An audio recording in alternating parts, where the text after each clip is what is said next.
오늘이 열왕기하 세 번째 시간이죠.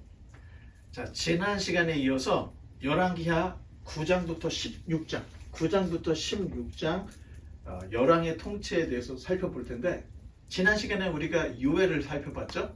오늘은 요나서를 함께 살펴보려고 합니다. 그 다음 열왕기하는 총 25장으로 되어 있습니다. 오늘 우리가 볼 게 13장, 14장 두 장 안에 기록되어 있는 역사, 그리고 이때 활동을 했던 요나서를 우리가 보려고 합니다. 자, 그 다음에 여호아하스는 예후의 아들이에요. 예후가 오므리 왕조의 아합의 자녀들을 다 죽이고 개혁을 일으켰죠.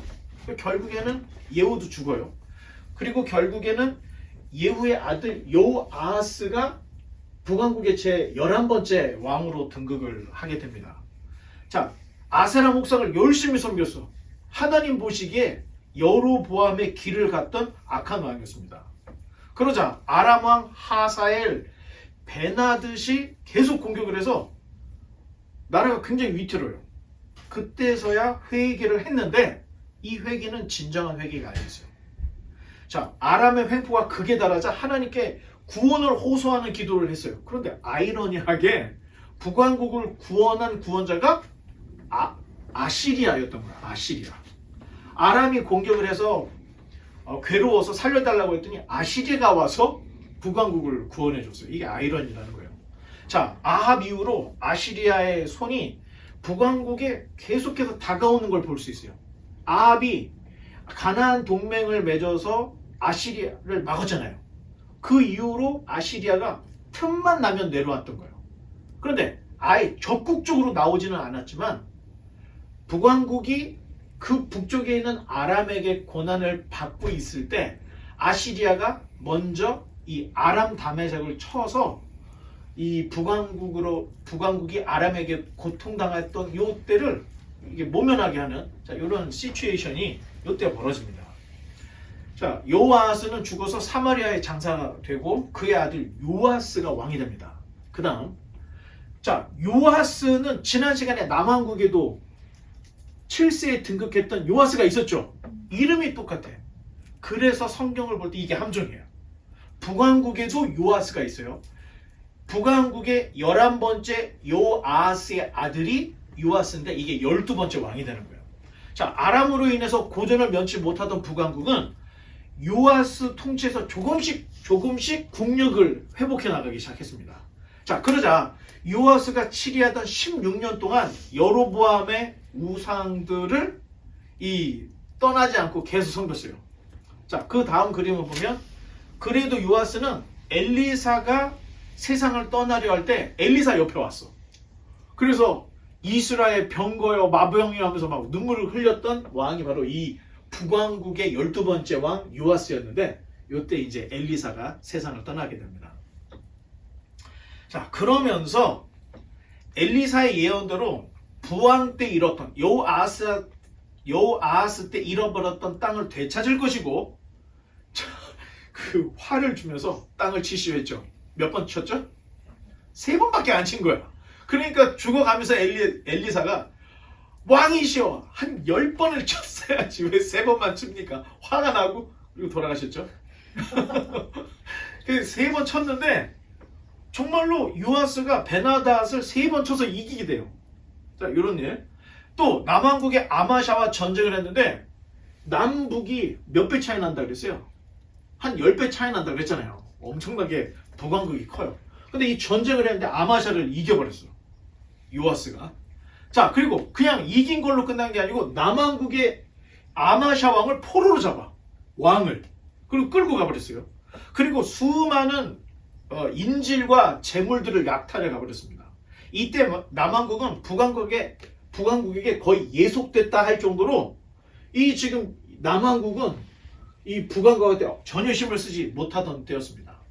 자, 요아스는 이런 전쟁을 나가기 전에 자기 나름대로 아이디어를 하나 쓴 거예요. 만약에 남왕국의 아마샤가 저렇게 전쟁에서 져서 포로로 잡혀가면은 무정부 상태가 되잖아. 그걸 대비해서 요아스는 자기의 아들의 이름이 여로보암이야. 자, 북왕국 솔로몬에게서 10지파를 뺀 왕도 여로보암, 요아스의 아들도 여로보암이에요. 여로보암이 2명이 나와요. 그래서 우리가 그냥 구별을 하려고 이 요아스의 아들을 여로보암 2세라고 부릅니다. 그러면 좀 구분이 되니까. 이 여로보암 2세를 공동 통치자로 세워요. 요아스가 머리가 좋죠. 혹시 전장에서 자기가 죽어도 아들이 이 대권을 계속 이어나갈 수 있도록 한 10년 정도 그 일을 할 수 있도록 공동 통치자로 여로보암 2세가 여기 있었습니다. 자, 그리고 남북 전쟁은 이 지금 아마샤와 요아스의 전쟁은 사실 아마샤의 무분별한 이 선전포고 때문에 시작이 된 거예요. 다음 그림을 보면, 자, 남왕국의 국력으로 북왕국을 이길 수가 없었어요. 그런데 이 전쟁을 무모하게 아마샤가 시작을 했다가 무참하게 패배를 당하고 자기 자신까지 포로로 잡혀가는 일이 벌어졌죠.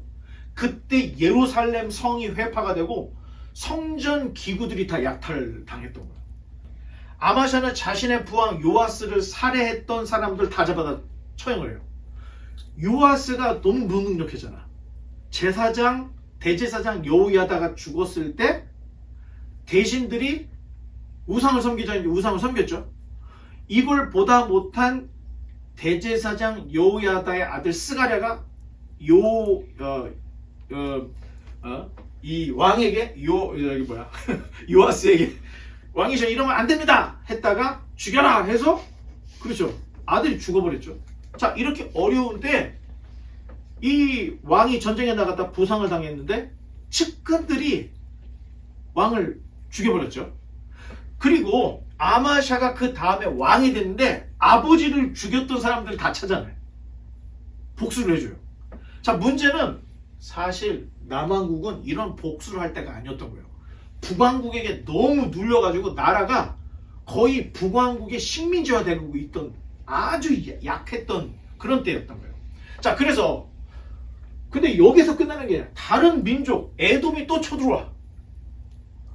그러니까 자기네 국력으로는 도저히 이길 수가 없으니까 북왕국에 있는 군인들을 용병으로 고용을 해요. 돈을 주고 군인을 사와. 자기네들은 힘이 없으니까. 자, 그때 선지자가 질책을 해요. 하나님께 기도를 해야지. 네? 어디 가서 북왕국에 쓸데없는 용병들을 사다가 전쟁을 하려고 하냐. 그 질책을 받고 이 아마샤가 회개를 합니다. 잠깐. 그리고 유다 군대만으로 에돔과 전쟁을 해요. 근데 신기하게 역시 전쟁은 지략인 것 같아요. 국력으로 봤을 때는 에돔을 이길 수가 없었지만 남유다의 병사만으로도 에돔을 물리쳐버린 거예요. 그리고 에돔까지 진격을 해 들어갔던 거예요. 자, 여기까지 좋았는데 아마샤가 무슨 짓을 하냐. 에돔이 섬기고 있는 신상을 가지고 와. 그리고 그 신상을 또 섬기기 시작하는 거예요. 진짜 이런 말이 있을까? 자, 바로 그때 예상하지 못한 문제가 일어나요. 자, 처음에 고용했던 북왕국의 용병들 있죠. 그 용병들에게 미안합니다. 그냥 돌아가 주십시오. 우리끼리 전쟁을 하겠습니다 했더니 이 북왕국에서 왔던 용병들이 안 돌아가. 깽판을 부리는 거야. 그래가지고 유다의 성읍들을 여기저기 돌아다니면서 약탈을 하고 겁탈을 하고 3,000명의 유다인들을 죽여요. 그리고 물건들, 재산들을 막 노략질을 하고 있는 거야. 자, 이런 일이 아마샤 때 일어났던 겁니다. 자, 그 다음 다시 카메라가 북왕국으로 가요. 그래서 여로보암 2세는 북왕국의 13번째 왕으로 이제 등극을 하는데, 아버지 요아스가 죽자 한 10년 동안 아버지와 공동 통치를 하다가 이제 여로보암 2세가 단독 통치를 하게 됩니다. 10년 만에. 그러니까 이게 좋은 것 같아요. 왜냐면 갑자기 매일 놀고 있던 애를 왕을 시켜놓으니까 왕이 제정신을 못 차리는 거야. 근데 요아스는 여로보암 2세를 자기 옆에 두고 공동 통치자로 10년을 가르쳤던 거야. 그랬더니 여로보암 2세가 단독 통치를 할 때 나라를 너무 잘 다스리는 거야. 그리고 지혜가 출중하고 능력 있는 왕이었던 거예요. 그래서 이때 자기 아버지가 잡아왔던 아마샤를 자기 고향으로 보내줘요. 그때 이 등극을 해서 아버지가 잡아왔던 아마샤를 보내줘요. 자, 귀환을 했지만 이 백성들이 아마샤를 인정을 안 해. 한 15년 조용히 살았는데 결국에는 백성이 암살을 시켜버립니다. 그리고 여로보암 2세는 북왕국에 엄청난 황금 시대를 열어준 사람이에요. 이 여로보암 2세는 아마 전무후무할 정도로 엄청난 그 황금 시대를 열어줬는데, 근데 문제는 여전히 여로보암이 단과 베델에 세웠던 금 송아지를 계속 섬기고 있었던 사람이었어요. 여로보암 2세는 41년을 집권했어요. 북왕국에서 가장 오랫동안 왕노릇을 했던 사람이 여로보암 2세예요. 그리고 최장기 통치뿐만 아니라 가장 막강한 왕이었어요. 이렇게 북왕국이 출범하고 나서 북왕국에 이런 왕은 없었던 거야. 나라를 엄청나게, 선왕들이 잃어버렸던 영토들을 거의 다 탈환을 해버립니다. 그리고 북왕국을 괴롭혔던 다메섹, 아람을 완전히 속국으로 만들어버려요. 하사엘, 베나닷 그 국가, 이 다메섹, 아람을 완전히 북이스라엘의 속국으로 만들어버렸어요. 그리고 팔레스틴의 영역을 넘어서 북쪽으로는 하맛, 이게 아시리아 경계인데 그 하맛을 탈환을 했어요. 서쪽으로는 아라바 바다까지였는데 요 사이에 있죠. 여기 이 부분까지도 이 여로보암 2세가 다 자기네 땅으로 다 가져가게 됐습니다. 자, 여로보암 2세가 집권하던 그때 요나 선지자, 아모스, 호세아 선지자가 활동을 했습니다. 자, 이제는 요나서로 넘어가겠습니다. 자, 이게 무슨 그림이죠? 피노키오.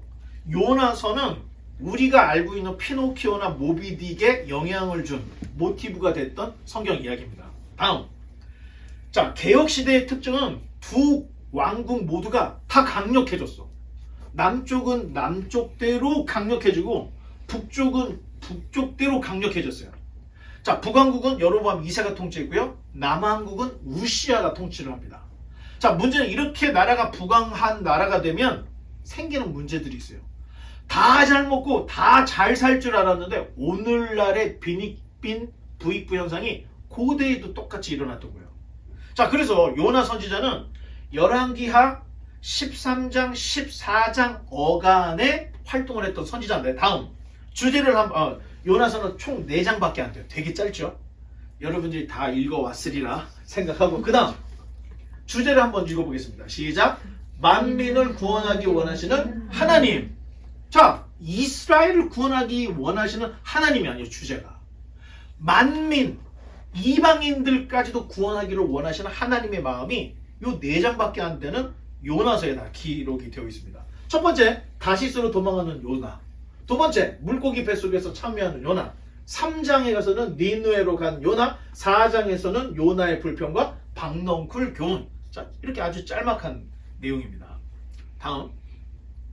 자, 요나서 1장에는 다시스로 도망하는 요나에 대한 이야기가 나옵니다. 혹시 요나라고 하는 그 이름이 뜻이 뭔지 아세요? 네? 물고기?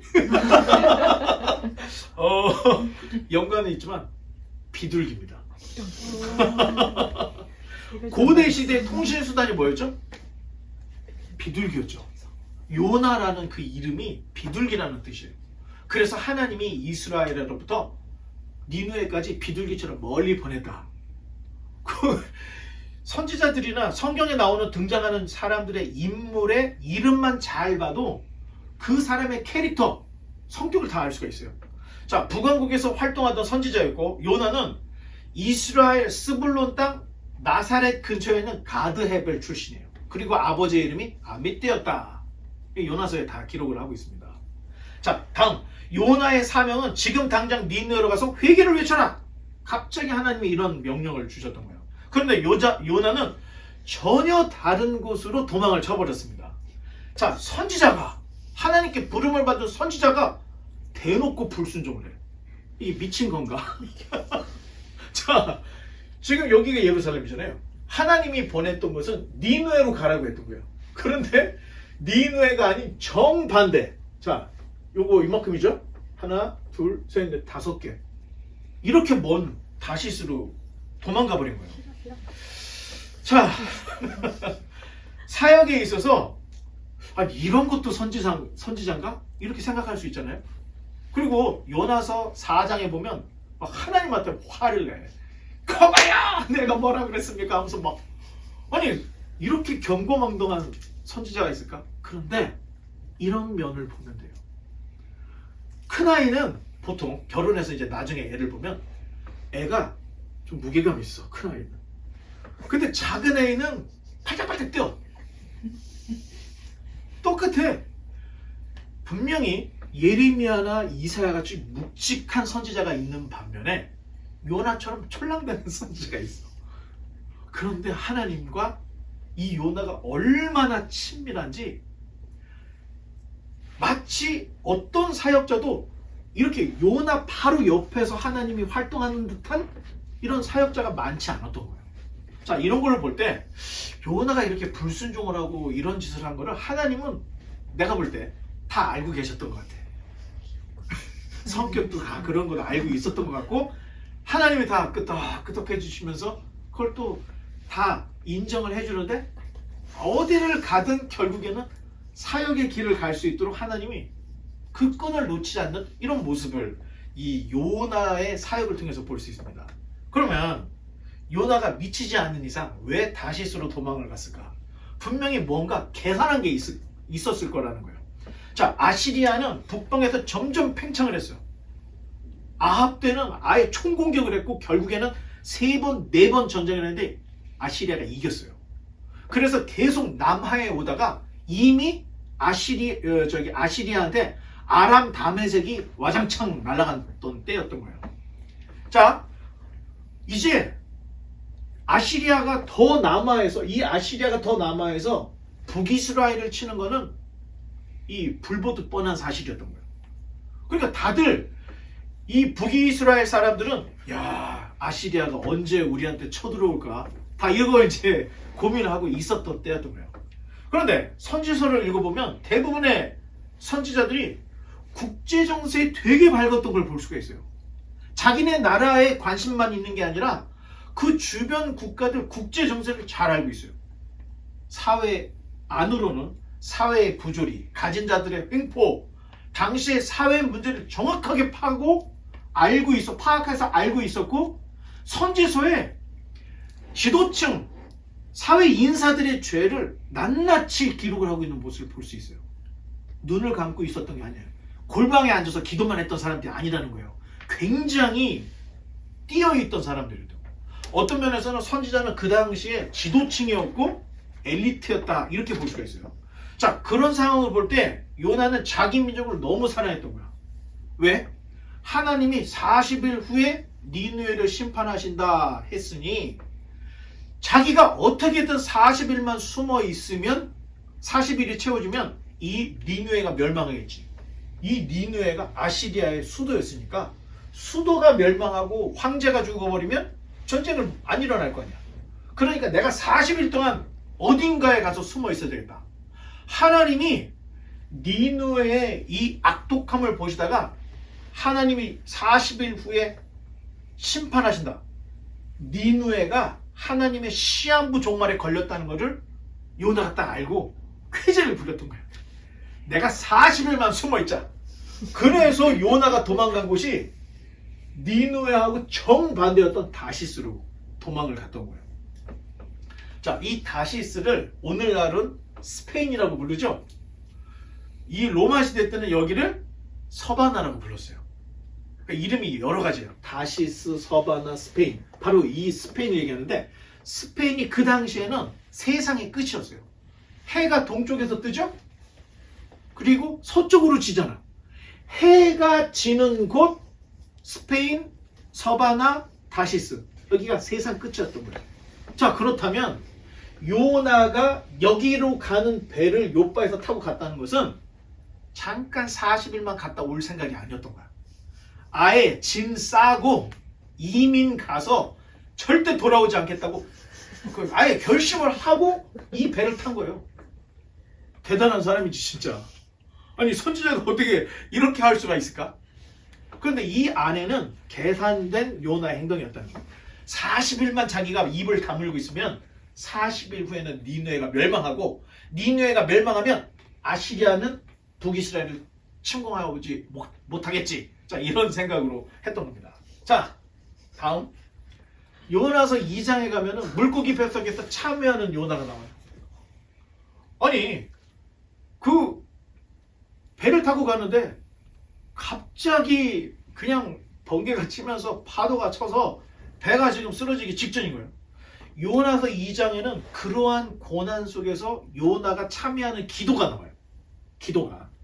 자, 문학적으로는 요나의 기도는 구구절절 예수님의 사역과 굉장히 연관이 있었던 거예요.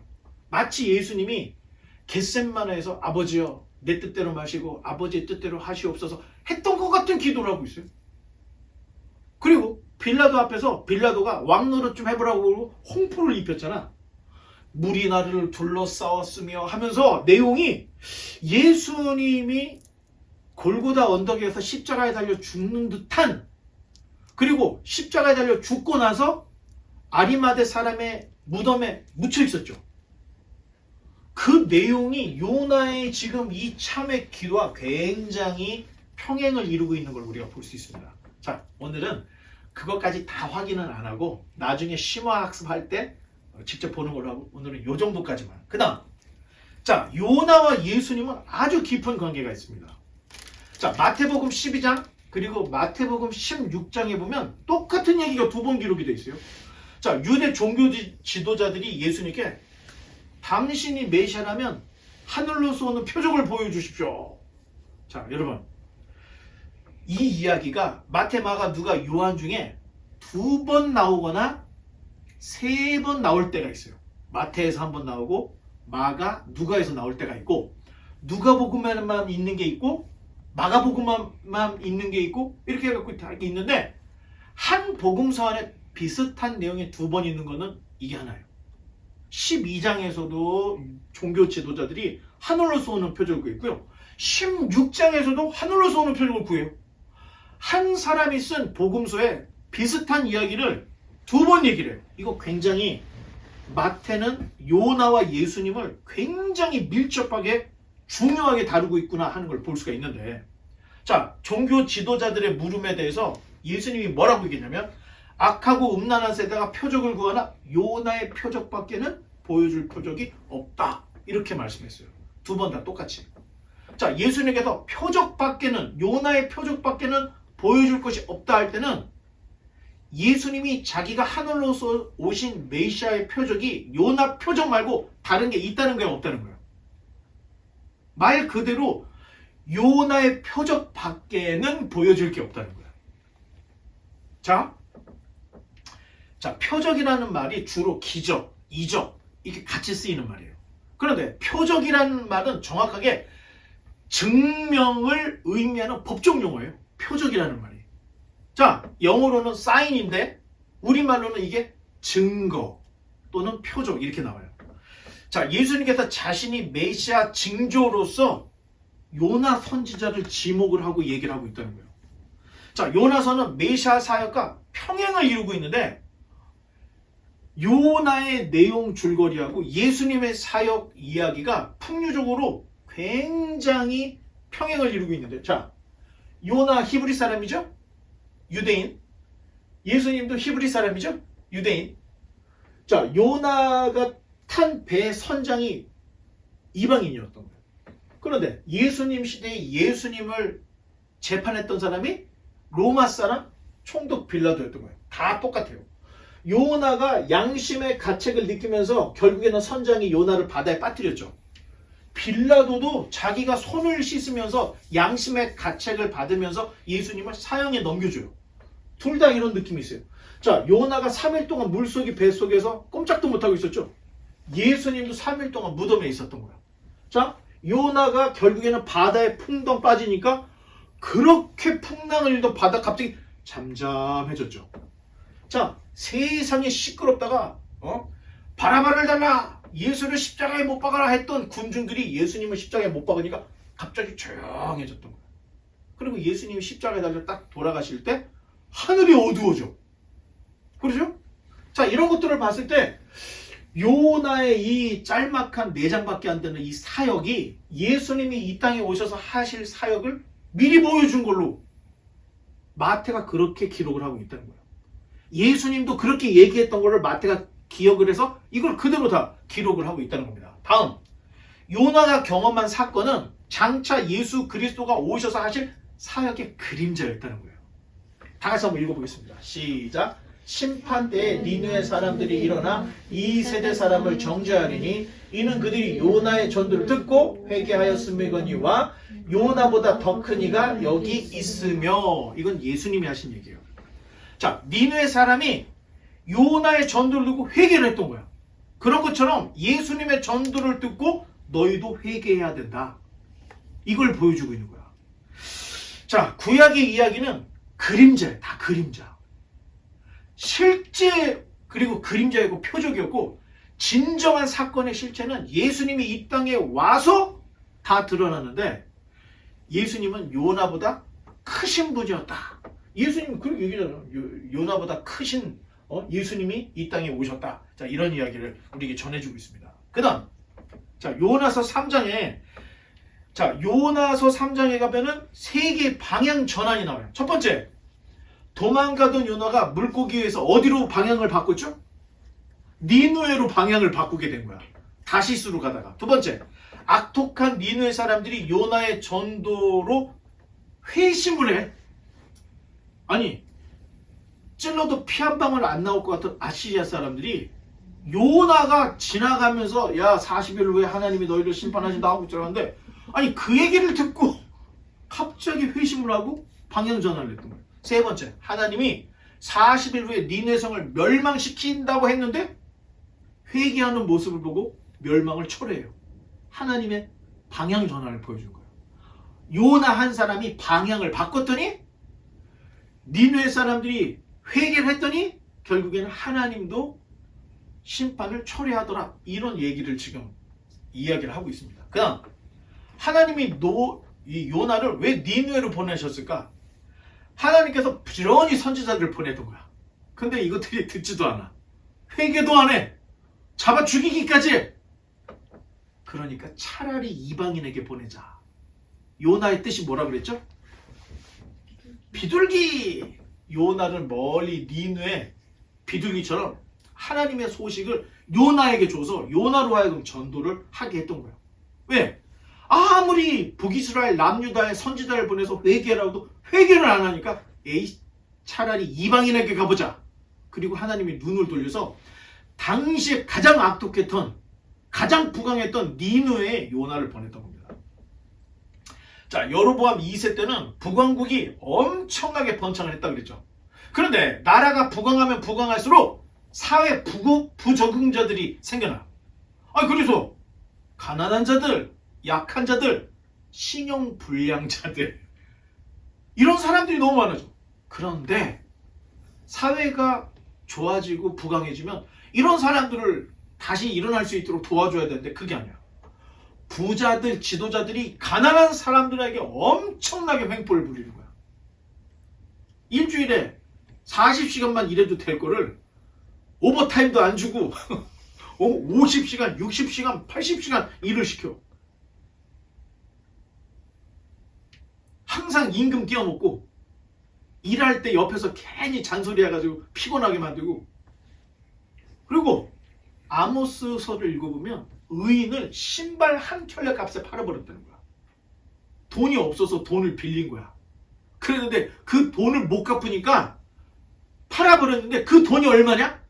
겨우 신 한 켤레 값이었다는 거야. 근데 하나님이 그거를 다 보고 하나님께서 선지자를 보냈던. 자, 그러니까 여로보암 2세 우시아 때 나라가 남북이 다 잘 사는 거야. 그런데 거기 부적응자들이 계속 속주를 해서 이 나라가 지금 억울한 사람들이 너무너무 많아지는 거야. 이럴 때 하나님이 선지자를 보내서 심판 경고를 하신다는 겁니다. 다음, 자, 요나의 전도는 사실 납득하기가 어려운 정말 파격적인 결과를 초래해요. 마치 제가 워싱턴에 가서 이것들아 회개해라 그 바이든 대통령이 아이고 목사님 오셨습니까? 제가 회개했습니다. 이러겠어요? 그 근처도 못 가고 쫓겨날 거야. 그런데 어떻게 요나는 거기 가서 그냥 몇 마디 안 던졌는데 아니 아시리아 사람들이 죄를 뒤집어 쓰고 회개를 할 수 있냐는 거예요. 그냥 이거 이솝우화나 그냥 뭐 전설의 고향 같은 이야기니까 그냥 지어낸 거 아닌가. 자, 요나 이 시덥지 않은 전도에 니느웨 사람 전체가 회개를 해버린 거예요. 자, 만약에 하나님이 마음으로 니느웨 사람들을 변화시켜야 되겠다 하면 니느웨 사람들이 변화가 될까요, 안 될까요? 하나님이 전지전능하다면 니느웨 사람들 마음을 바꿔서 회개시키는 건 문제도 아닐 거예요. 아니, 니느웨뿐만 아니라 전 세계 지금 80억 정도가 있는데 이 80억 전체가 성자가 될 줄 알아 하면은 성자가 될까요, 안 될까요? 하나님이 전지전능하시다면 그런 일은 가능해요. 그런데 하나님이 그런 일을 하실까요, 안 하실까요? 인간에게 자유의지를 주신 이유가 있는 거야. 그냥 강제적으로 메모라이즈 딱 시켜가지고 너는 나를 섬겨야 돼. 로봇처럼 하나님 섬기는 걸 그걸 원치 않으신다는 거야. 그래서 자기 의지로 신앙생활을 하는 거야. 자기 의지로 하나님을 믿는 거야.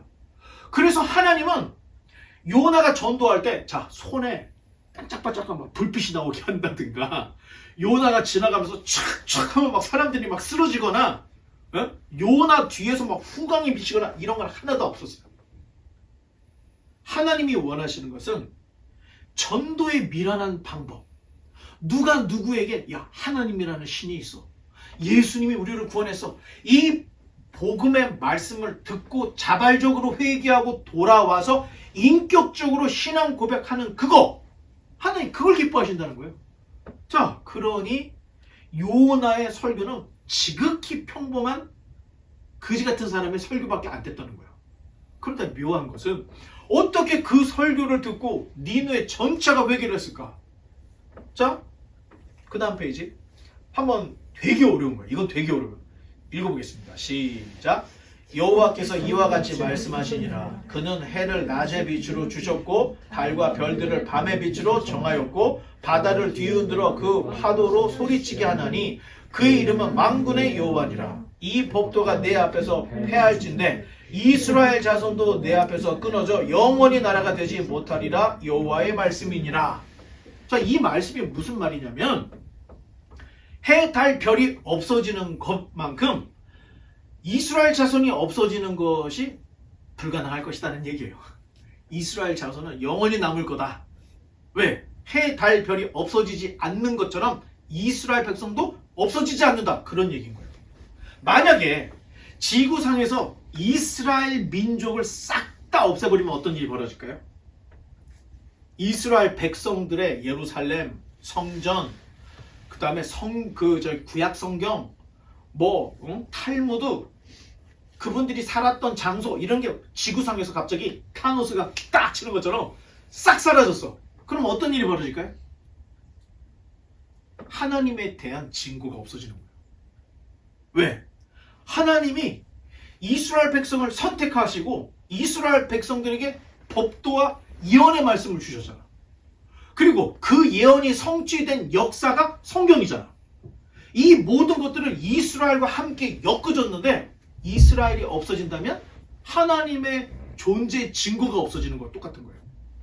이스라엘이 하나님의 살아계심의 증거이기 때문에. 자, 그래서 흉년으로 이스라엘 백성이 애굽으로 도망갔었죠. 창세기 때. 요셉이 꾼 꿈이 해, 달, 별의 꿈을 꿨던 거야. 그리고 요한계시록 우리가 살펴봤지만 메시아가 이스라엘로부터 나오신다는 거 할 때 해, 달, 별과 연관된 이야기로 우리에게 말해주고 있는 거야. 자, 이러한 면에서 보면 하늘에서는 하나님의 하실 일의 징조가 이 지금 우주에 다 입력이 되어 있다라고 말할 수가 있는 거예요. 그 다음 창세기 1장 14절도 한번 읽어보겠습니다. 시작. 하나님이 이르시되 하늘의 궁창에 광명체들이 있어 낮과 밤을 나누게 하시고 그것들로 징조와 계절과 날과 해를 이루게 하라. 자, 하나님께서 광명체, 태양, 달, 별들. 자, 이것들을 통해서 하시는 일이 뭐냐면은 날과 해를 이룬대. 자, 해가 지고 뜨고 지면 어떻게 돼? 하루가 지나가죠? 이게 365번이 반복이 되면 어떻게 돼? 1년이 지나가고 날과 해를 이루게 하셨어. 계절, 자, 성경에서 말하는 계절이 절기를 얘기해. 봄, 여름, 가을, 겨울. 이런 것들이 다 해, 달, 별들이 하는 일이라는 거야. 그리고 징조, 하나님께서 하실 일을 나타내는 표적, 다시 말해서 증거가 바로 하늘의 별들에게 하나님께서 하실 일의 징조를 다 하나님께서 드러났다는 거예요. 그게 다음 페이지 시편 19편에도 있는데 한번 읽어보겠습니다. 시작. 하늘이 하나님의 영광을 선포하고 궁장이 그의 손으로 하신 일을 나타내는도다. 하늘에 하나님의 영광뿐만 아니라 하나님이 그 손으로 하시는 일들을 다 기록해놨다. 이런 신앙의 고백을 하고 있어요. 다음 아모스 3장 7절 시작. 주 여호와께서는 자기의 비밀을 그 종 선지자들에게 보이지 아니하실 고는 결코 행하심이 없으시니라. 선지자를 왜 보냈죠? 심판 전 경고라 그랬죠. 하나님께서 어떤 일을 할 때 비밀이 아무도 모르게 하시는 일이 없다는 거예요. 선지자들을 통해서 크게 얘기를 하든 작게 얘기를 하든 다 공개를 하시고 자기 하실 일을 하셨다. 이게 아모스가 쓴 그 책에도 기록이 되어 있던 거예요. 자, 하나님께서는 경고나 징조 없이 행하지 않는데 미리 경고하지 않고 하는 일들은 없는데 만약에 선지자가 죽어서 경고를 못해서 그러면 하늘의 징조라도 보여주신다는 거예요. 하늘의 징조라도. 그 다음 자, 고대로부터 점술과 역술과 천문가들이 하늘의 징조를 보고 별자리를 연구해 왔어요. 자, 인류에게 있어서 가장 오래된 학문하면 천문학입니다. 고대인들이 하늘을 보고 별자리를 연구하는 천문학이 어찌게 생각하면 인간이 가지고 있는 학문의 첫발이었다. 이렇게 볼 수가 있는 거예요. 자, 고대 천문학자들이 하늘에서 본 것은 이 세상에 있을 이상한 징조들인 거예요. 자, 하늘의 별을 연구를 하는데 이 별들이 움직임이 항상 이렇게 가야 되는데 아니 갑자기 별이 이렇게 갔다가 이렇게 갔다가 이렇게 가. 여러분 이런 일이 있을까요? 없을까요? 지구가 태양을 돌듯이 다른 행성도 돌아. 시간차에 의해서 분명히 여기 있을 때는 이 별이 여기 있는데 이게 돌고 났을 때는 뒤로 가 있는 거야. 그리고 이쪽으로 갔을 때는 앞으로 가 있는 거야. 자, 이런 독특한 일들이 우주를 천체를 연구하는 사람들은 그냥 종종 있는 일이라고 얘기를 해요. 항상 있는 일은 아니지만. 그래서 동방 박사들이 유대인의 왕으로 나신 분의 별을 쫓아서 예루살렘까지 왔다. 복음서에 기록이 되어 있죠. 동방 박사들. 어쩌면 동방 박사들은 바벨론, 페르시아의 현자였던 다니엘의 후학일 수 있어요. 왜? 다니엘이라는 사람이 바벨론에도 그랬고 페르시아 시대에도 그렇고 이 현자 중에 우두머리였던 거야. 항상. 그러니 추종자들이 당연히 있을 수 있죠. 하늘을 연구하는 이들은 하늘의 특별한 현상에 주목을 합니다. 하지만 선지자들은 그 징조의 구체적인 내용을 하나님으로부터 듣는다는 거야. 자, 천문을 연구를 하면 행성들이 이상하게 움직이는 거를 누구나 볼 수가 있는 거예요. 그런데 무슨 의미인지 모르고 왕이시여 길한 일이 일어날 것 같습니다. 자기 나름대로 추측을 해서 얘기를 하는 거예요. 그런데 선지자들은 하나님께서 무슨 일을 하실지에 대한 이야기를 계시의 말씀으로 듣고 백성들에게 말을 해준다는 거예요. 자, 우주는 정교한 시계와 같아요. 그래서 질서정연하게 움직여요. 어떤 별이든 이 질서에서 탈출하면 우주는 큰 사고가 일어납니다. 자, 성경은 하나님께서 이 모든 질서를 운행하고 계시다는 것을 가르치고 있는데, 자, 지구의 공전 주기는 정확하게 365일이죠. 그런데 더 정확하게 따져보면 365.24 너덜너덜너덜 소수점이 붙어요. 그리고 우리가 자전 주기로 정확하게 30일이라고 얘기했는데 30일이 안 돼요. 29.53 너덜너덜너덜 무리수가 붙어요. 자, 그러다 보니 이 소수점 때문에 음력, 윤달, 윤년 이런 것들이 생겨 있어요. 그래서 이 소수점 때문에 만약에 빅뱅이라면 빅뱅 이후 하나님께서 세상을 창조하신 이후 지금까지 있었던 모든 날들을 하나하나 정확하게 찾아낼 수 있다는 거예요. 왜? 뒤에 소수점이 있어서 정확하게 365.24 이게 다 맞는 게 별로 없는 거야. 없어. 하나도 없는 거야. 그러니까 창조 이래 지금까지 몇 년 몇 월 며칠 할 때는 뭉뚱그려서 몇 년 몇 월 며칠이라고 얘기는 할 수 있지만 정확하게 그날 이게 소수점 때문에 정확하게 찾을 수 있다는 거예요. 자, 따라서 지구에서 관찰되는 모든 날의 별자리, 일식들이 정확하게 계시를 할 수 있는데 아직 누르지 마시고 자, 보세요. 여러분이 하늘을 딱 쳐다보면 하늘에 뭐가 있죠? 밤하늘에 별도 있고 달도 있죠? 달의 위치가 항상 거기든가? 아니죠. 때로는 여기도 있고 때로는 저기 가 있을 때도 있는데 달만 그런 게 아니에요. 주피터, 예? 뭐 금성, 뭐 이런 애들이 위치가 항상 달라져. 그런데 우리가 보는 시점에서 분명히 달이 여기에 있는데 그 다음 날은 여기에 있고 여기 있고 계속 바뀌죠. 모양도 반달이 됐다가 예? 계속 바뀌어요. 자, 그렇다면 지금 이 모든 것들을 컴퓨터로 입력을 해놓으면 정확하게 위치를 파악할 수 있을까요? 없을까요? 있죠. 정확하게 파악을 할 수 있습니다. 그래서 정확하게 별자리, 월식, 일식 등이 우주의 움직임에 트래킹을 할 수가 있는 프로그램들이 있어요. 이거는 여러분도 할 수 있는 거야. 누구든. 그래서 니느의 시각으로 시간을 거꾸로 돌려봤더니 어떤 일이 생겼냐. 자, 이건 동영상이니까 보세요, 여러분. 시작, 넘겨요. 시간이 돌아가고 있죠. 시간이 돌아가고 있어. 지금 이게 달. 낮인데 아침인데 어두워졌어. 어두워졌죠? 그리고 이게 시간을 빨리 돌려서 그러는데 한 5분 정도 시간이 있은 후에 다시 밝아져. 일식이 있었다는 거예요. 일식. 니누의 시점에서 요 시간에 일식이 있었던 거예요. 일식이. 자, 그때가 언제냐? 주전 763년 6월 15일 월요일 아침에 5분 정도의 일식이 있었던 거야. 달이 태양을 가려. 그래서 갑자기 세상이 깜깜해지는 어두움. 자, 달이 태양을 덮는 일식. 자, 고대 사람들에게는 굉장히 두려운 일이었던 거예요. 자, 놀라운 것은 요 일식이 있기 전날 요나가 니느웨에 가서 회개를 외치고 지나가 버렸던 거예요. 자, 그 다음 아시리아라는 나라는 굉장히 호전적인 나라예요. 그러니까 주변에 있는 나라들을 때려 부시고 자기네 나라가 되는 거예요. 계속해서 번창을, 그런 식으로 전쟁을 통해서 번창한 나라였기 때문에 뭔가가 삐끗했다가는 금방 반란이 일어나게 되는 거예요.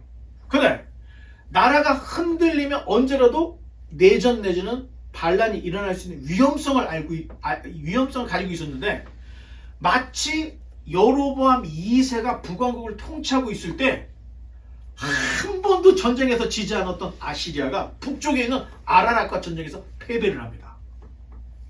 야, 아시리아가 저때 민심이 흉흉해지는 거예요. 그로 인해서 지금 막 사람들이 야, 이거 이때 우리도 반란을 일으켜야 되는 게 아니야? 지금 막 나라가 혼란스러울 때. 그런데 마침 일식까지 일어났던 거예요. 자, 당시에 태양을 숭배하던 고대인들에게 일식은 신의 진노였던 거예요. 자, 더욱이 일식이 일어나기 전날 어떤 누더기를 입은 그지 같은 선지자 하나가 40일 후에 하나님이 너희를 심판하신다. 이상한 소리를 하고 지나갔고 그 다음날 아침에 일식이 일어났던 거야. 그리고 전쟁에서 패했던 경력이 있고. 자, 이쯤 되면 나라가 이 나라 저 나라를 다 섭렵해가지고 큰 제국을 일으켰던 이 아시리아가 하루아침에 반란으로 나라가 다 쪼개져 버릴 수 있는 극도로 어려운 때였단 거예요. 자, 이쯤 되면 니느웨 지도부는 이 흉흉한 민심을 수습할 무엇인가 강력한 것이 있어야 되는데 그들이 선택했던 게 전날 지나갔던 요나의 말에 딱 꽂혔던 거야. 백성들이 다 알고 있으니까. 그래서 짐승들까지 물을 주지 않는, 진짜 완전히 금식, 음식을 먹지 않는, 물까지 먹지 않는 대규모의 회개를 선포했던 거, 왕이. 그러니까 사람들이 죄를 뒤집어 쓰면서 통곡하면서 회개를 하기 시작했던 거예요. 말이 되는 거지. 이 정도의 큰 일이 없으면, 아니 니네에서 뭐로 회개를 했겠어요? 자, 이 증거가 또 하나 나타났어요. 자, 놀라운 것은 아수르의 역사를 기록한 토판이 있어. 이걸 에포님이라고 하는데 1년에 한 번씩 인물을 선정한다든가 아니면 국가의 큰 일에 대해서 사람들한테 딱 발표를 하는데, 자 보세요.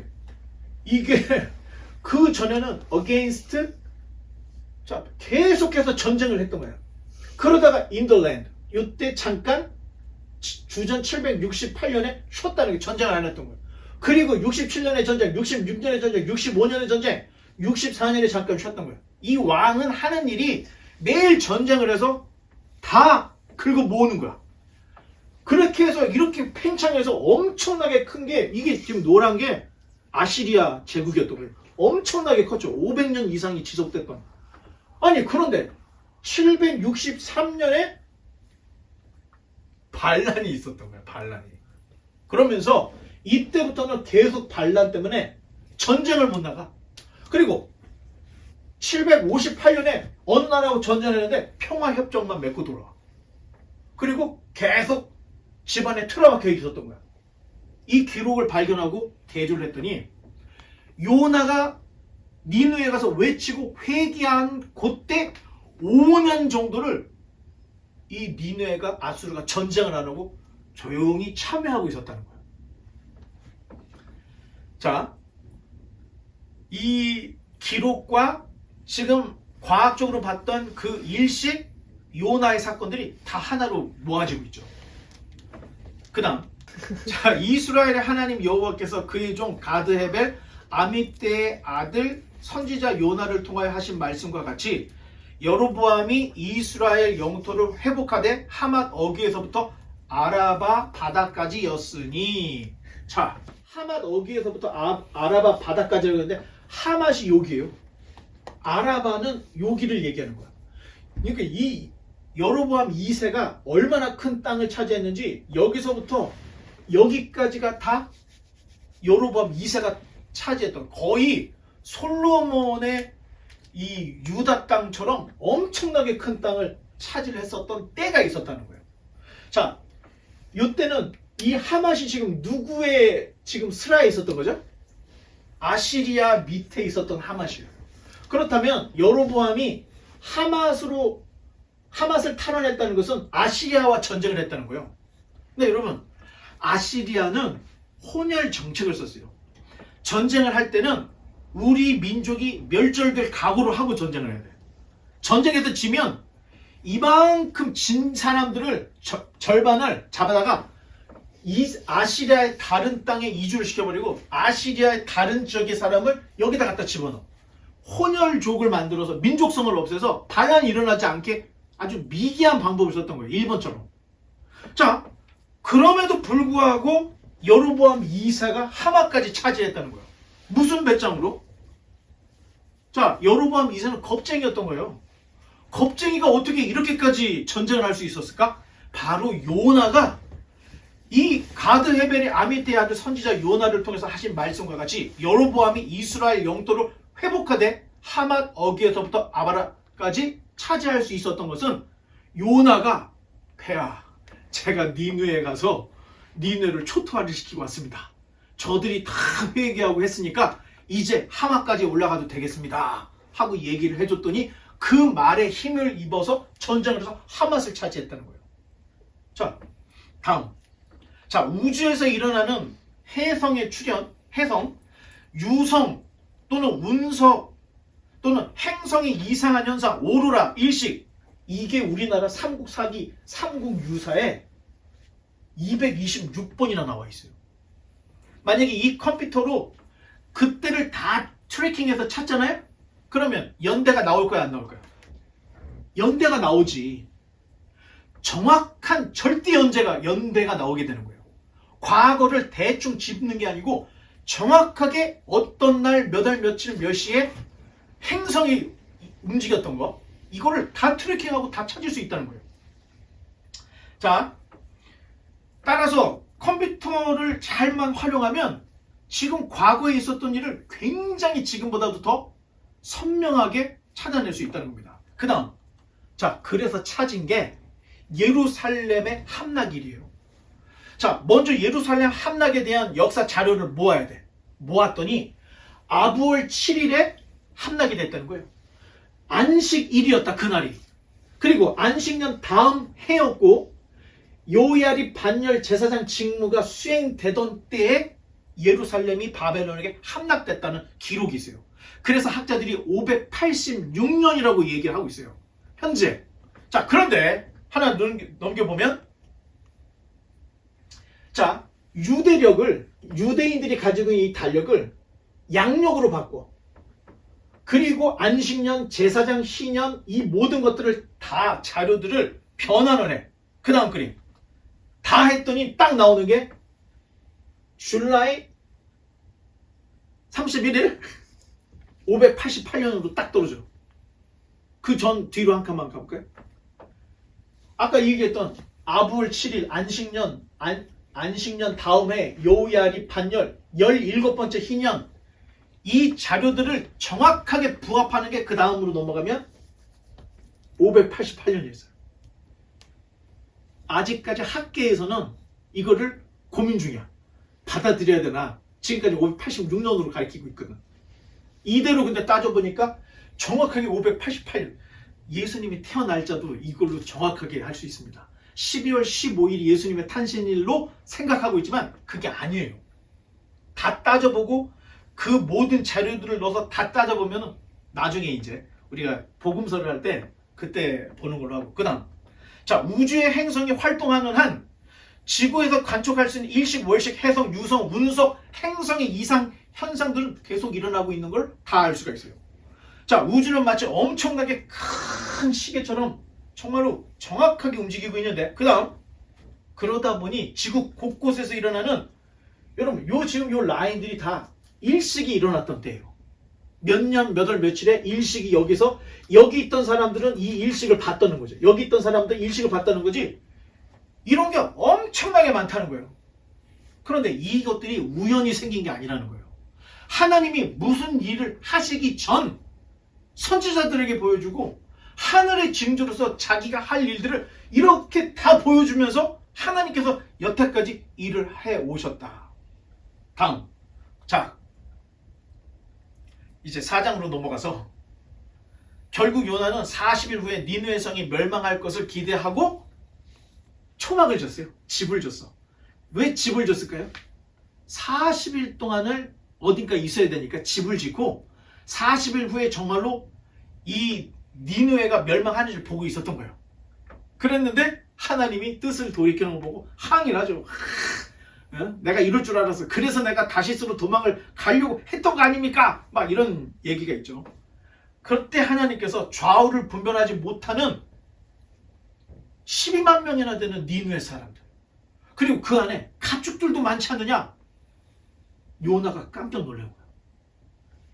그 전까지는 여호와 하나님은 이스라엘의 수호신, 유다의 수호신, 이 정도밖에 생각을 못하고 있었는데 하나님이 비둘기 같은 자기를 니느웨로 보내셔서 지금 하시는 일들을 보니까 니느웨 사람도 아끼시는데 좌우를 분간하지 못한다 할 때는 그 말 뜻은 두 가지가 있어요.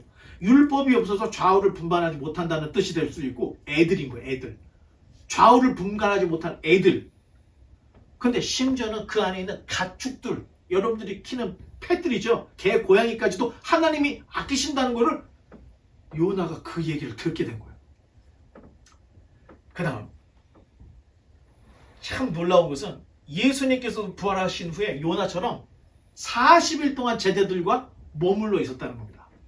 요나가 복음을 전도하고 니느웨가 멸망하는지 보려고 40일 동안 초막을 짓고 있었죠. 예수님도 부활하시고 난 후에 40일 동안 제자들과 함께 있었어요. 더 놀라운 것은 요나가 니느웨에서 전도한 지 40년이 되던 해에 회개했던 니느웨 사람들이 회개하지 않던 북이스라엘을 완전히 멸망을 시켜버립니다. 그런데 더 놀라운 것은 이처럼 예수님이 십자가에 달려 죽으시고 부활하시고 승천하신 이후 40년 후 AD 70년에 로마가 예루살렘을 완전히 다 타세를 해버립니다.